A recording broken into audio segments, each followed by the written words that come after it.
નીકળી જા મારા ઘરમાંથી. તારા બાપે દહેજમાં કઈ નથી આપ્યું. આ વાર્તા એક એવા ઘરની છે જે બહારથી તો ખૂબ સુંદર દેખાતું હતું, પણ અંદરથી એટલું જ ભાવના નહીં હતું. મીરા એકદમ સીધી સાદી અને પ્રેમાળ છોકરી. તેના લગ્ન રોહન સાથે થયા હતા. રોહન તેને ખૂબ જ પ્રેમ કરતો હતો, પણ મીરાની સાસુ શાંતિબેન શરૂઆતથી જ મીરાને બિલકુલ પસંદ નહોતા કરતા. મીરાના પિતા એક સામાન્ય માણસ હતા અને શાંતિબેનને હંમેશા એ વાતનું દુઃખ રહેતું કે તેમને વહુ સાથે દહેજ કે ગાડી નથી મળી. મીરા આખો દિવસ ઘરમાં એક નોકરાણીની જેમ કામ કરતી, છતાં શાંતિબેનના મોઢેથી ક્યારેય તેના માટે કોઈ મીઠા શબ્દો નીકળ્યા ન હતા. સમય ધીમે ધીમે વીતતો ગયો. લગ્નના 2 વર્ષ પછી મીરાના જીવનમાં એક ખુશી આવી. તે ગર્ભવતી હતી. ઘરમાં એક નાનકડો જીવ આવવાનો હતો. રોહનની ખુશીનો કોઈ પાર જ ન હતો. તે મીરાનું ખૂબ જ ધ્યાન રાખતો હતો, પણ શાંતિબેનના સ્વભાવમાં જરા પણ ફરક ન પડ્યો. ઉલટું હવે તેઓ વધુ ચીડિયા થઈ ગયા. તેને લાગ્યું કે મીરા ગર્ભાવસ્થાનું બહાનું કાઢીને કામમાંથી છટકી રહી છે. મીરા હવે 7 મહિનાની ગર્ભવતી હતી. તેનું શરીર ભારે થઈ ગયું હતું. થોડું કામ કરતા જ તેને થાક લાગતો હતો, પણ તે કોઈને ફરિયાદ નહોતી કરતી. બધું સામાન્ય ચાલી રહ્યું હતું. ત્યાં અચાનક એક દિવસે રોહનને ઓફિસના કામથી 15 દિવસ માટે મુંબઈ જવું પડ્યું. જતી વખતે રોહનને પોતાની મમ્મીને વિનંતી કરી, મમ્મી, મીરાનું ધ્યાન રાખજો. અત્યારે એને આરામની અને સારા ખોરાકની સૌથી વધુ જરૂર છે. શાંતિબેને મોઢું બગાડીને માત્ર હા પાડી દીધી. રોહનના ગયા પછી આખા ઘરમાં શાંતિબેનનું જ રાજ હતું. રોહનને ગયાને હજુ માત્ર 2 જ દિવસ થયા હતા. શિયાળાની સાંજ હતી અને બહાર ઠંડો પવન ફૂંકાઈ રહ્યો હતો. મીરા રસોડામાં જમવાનું બહાનું કરી હતી. અચાનક તેના પેટમાં સહેજ દુખાવો પડ્યો. તે ગેસ ધીમો કરીને ત્યાં જ એક ખુરશી પર બેસી ગઈ. બરાબર એ જ સમયે શાંતિબેન રસોડામાં આવ્યા. મીરાને ખુરશી પર બેઠેલી જોઈને તેમનો ગુસ્સો આસમાને પહોંચી ગયો. અલી મહારાણી, તને અહીં ખુરશી તોડવા માટે રાખી છે. મારા દીકરાએ તને રાણી બનાવી દીધી છે, પણ તારી ઓકાત શું છે એ મને બરાબર ખબર છે. શાંતિબેન મોટે મોટેથી બરાડવા લાગ્યા. મીરા ધીમેથી ઊભી થઈ અને કરગરતા અવાજે બોલી, માજી, મારા પેટમાં થોડો દુખાવો થયો હતો, એટલે બસ 2 મિનિટ માટે બેઠી હતી. હું હમણાં જ રોટલી બનાવું દઉં. પણ શાંતિબેન કશું જ સાંભળવા તૈયાર ન હતા. તારા ખોટા નાટક હવે મારાથી સહન નથી જતા. જ્યારથી તું આ ઘરમાં આવી છે ત્યારથી જાણે પનોતી બેઠી છે. તારા બાપે તો કંઈ આપ્યું નથી અને ઉપરથી તારા નખરા રોજ વધતા જાય છે. આજે તો હું તારો ફેસલો કરીને જ રહીશ. શાંતિબેનનો અવાજ આખા ઘરમાં ગુંજી રહ્યો હતો. મીરાની આંખોમાંથી આંસુ વહેવા લાગ્યા. તેણે હાથ જોડીને કહ્યું, માજી, મને માફ કરી દો. હવે હું ક્યારેય નહીં બેસું, પણ પ્લીઝ મને આવા મેણા ન મારો. પરંતુ શાંતિબેને મીરાનો હાથ પકડ્યો અને તેને રસોડામાંથી ઢસડીને બહાર લઈ આવ્યા. પથ્થર દિલને સાસુએ જરા પણ દયા ન આવી.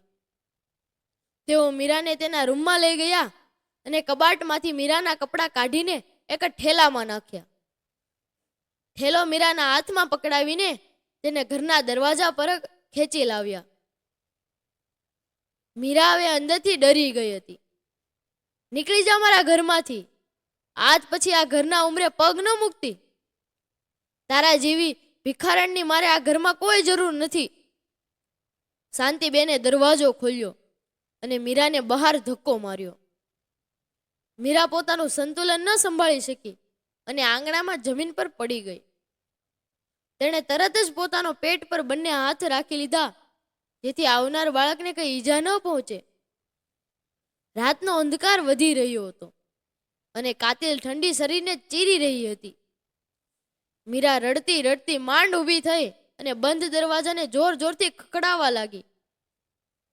માજી, પ્લીઝ દરવાજો ખોલો, હું 7 મહિનાની ગર્ભવતી છું. આટલી રાત્રે હું ક્યાં જઈશ? મારા બાળકનું તો વિચાર કરો.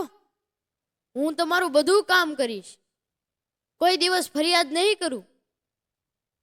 મીરાનો અવાજ ડુસકામાં ફેરવાઈ ગયો હતો, પણ અંદરથી કોઈ જવાબ ન આવ્યો. મીરાએ ધ્રુજતા હાથે પોતાના મોબાઈલ કાઢ્યો અને રોહનને ફોન લગાવ્યો. પણ કિસ્મત રૂઢી ગઈ હતી. રોહનનો ફોન કવરેજ વિસ્તારની બહાર હતો. મીરાના પિયરનું ઘર ત્યાંથી બીજા શહેરમાં હતું અને રાતના સમયે ત્યાં જવાનું અશક્ય હતું. મીરા સાવ એકલી પડી ગઈ હતી.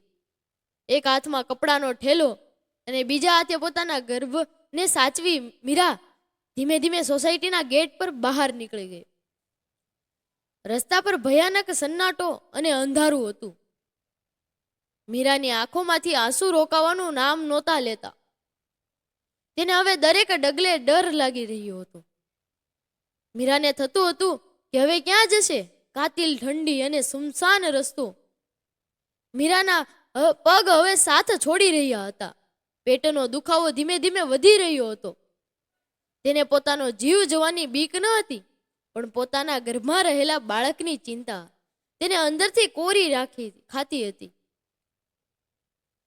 તે પોતાના પેટ પર હાથ ફેરવતી અને રડતા રડતા બબડતી, બેટા હિંમત રાખજે, તારી મમ્મી તને કંઈ નહીં થવા દે.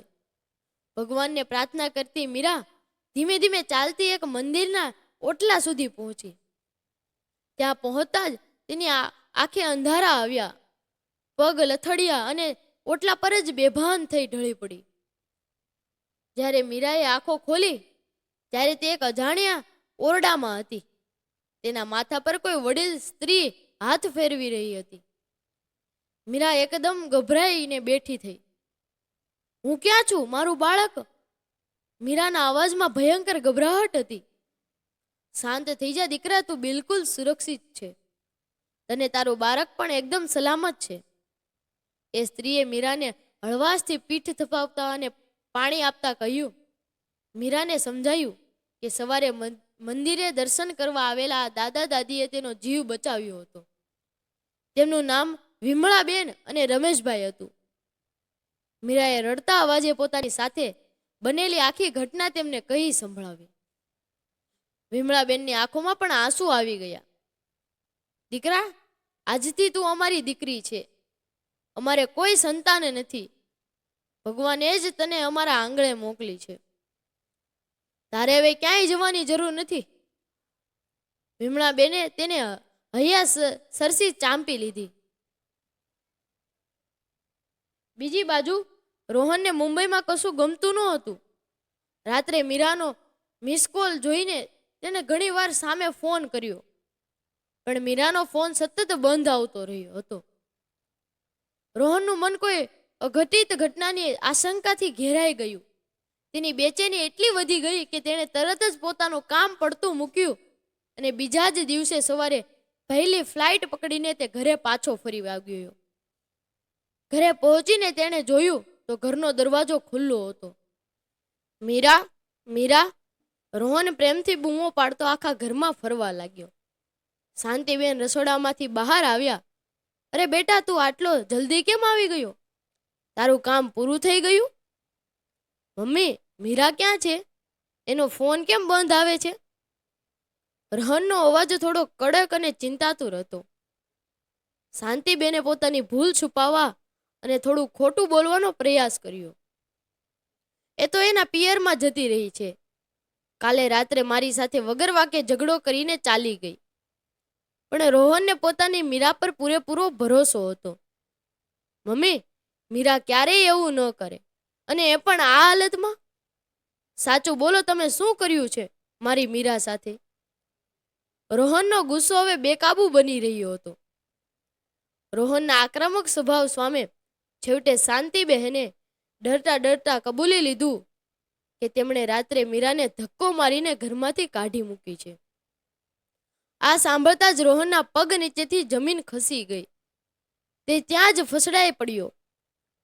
મમ્મી, તમે એક ગર્ભવતી સ્ત્રીને તમારી વહુને આટલી કાતિલ ઠંડીમાં રાત્રે રસ્તા પર કાઢી મૂકી?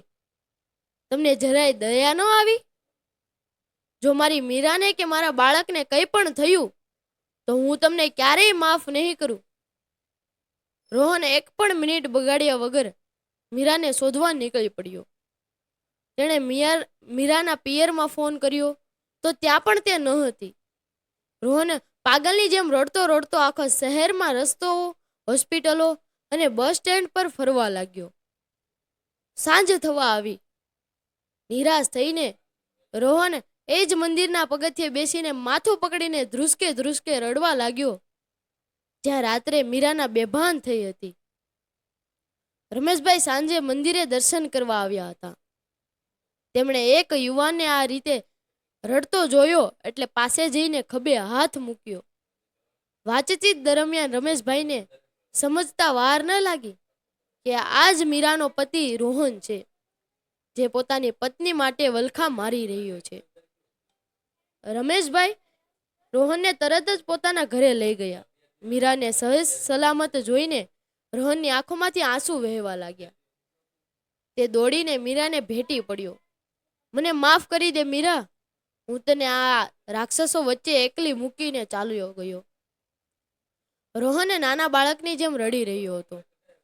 મીરાએ પણ પોતાના આંસુ લૂછતા રોહનને શાંત કર્યો અને કહ્યું, તમે આવી ગયા ને, બસ હવે મને કોઈ દુઃખ નથી. રોહનને વિમળાબેન અને રમેશભાઈના પગ પકડીને તેમનો ખૂબ ખૂબ આભાર માન્યો. તેણે મીરાનો હાથ પકડીને ત્યાં જ એક મોટો નિર્ણય લીધો.